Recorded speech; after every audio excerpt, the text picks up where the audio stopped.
যে ৬,০০০ ৫,০০০ টাকা দিচ্ছে বর্তমান মসজিদে, এটা আসলে ইমামদের জন্য একটা লাঞ্ছনা বঞ্চনা, অনেক সমস্যা। এই বেতন দিয়ে চলে না।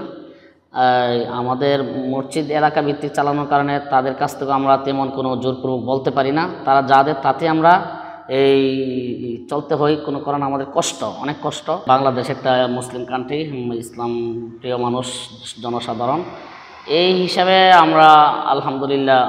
বান্ডেল থাকলে প্রতি সেনমানিতে টাকা বাঁচবে। বিকাশ সেনমানি বান্ডেল কিনে জিতুন প্রতি লেনদেনে।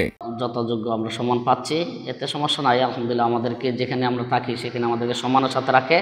তবে আপনার সব দিক দিয়ে তারা তো সব বিবেচনা করে না। হয়তো সমাজের মানুষ বিভিন্ন ধরনের বিভিন্ন মতামত রয়েছে, বিভিন্ন চিন্তাধারা, সবার মত একজনে যদিও চায় একটা ইমামকে দীর্ঘদিন বা ভালো একটা বেতন রাখা, কিন্তু সব মিলে ওনার দ্বারা হয় না। সবাই সম্মিলিতভাবে করলে হয়তো সরকারের পক্ষ থেকে যদি আমাদেরকে সরকারি বেতন ভাতার ব্যবস্থা করা হয়, তাহলে প্রতিটি ইমামের জন্য, প্রতিটি মুয়াজ্জিনের জন্য অত্যন্ত ভালো হবে এবং তাদের সংসার পরিচালনার ক্ষেত্রে কোনো সমস্যা হবে না।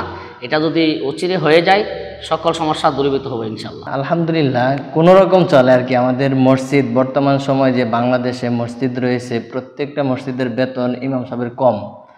এই জন্য সংসার চালাতে অনেক কষ্ট হয় এবং মসজিদের বেতন দেওয়া সংসার চলে না, কারণ জিনিসের দাম অনেক বেশি হওয়ার কারণে আমাদের অনেক কষ্ট হয়। বিভিন্নভাবে আমাদের করতে হয়, এটার ঘাটতি পূরণ করতে হয়। দেখা যায় যে মসজিদের বেতনটা কম। এই জন্য সরকারিভাবে যদি মসজিদের বেতনটা কোনোভাবে অন্য দেশের মতো বা মসজিদের বেতনটা যদি সরকারিভাবে কিছু দেওয়া হয়, তাহলে অনেকটা ভালো হবে ইমাম সাহেবদের জন্য এবং মহল্লাবাসীর জন্য। আমি আশা করি যে প্রত্যেকটা মসজিদের, যেগুলো গ্রামের মসজিদ আছে, শহরের মসজিদ আছে, প্রত্যেকটা মসজিদের ইমাম সাহেবের বেতন বাড়ানো হোক এবং ফ্যামিলি নিয়ে যেন শান্তিভাবে সঠিকভাবে চলতে পারে।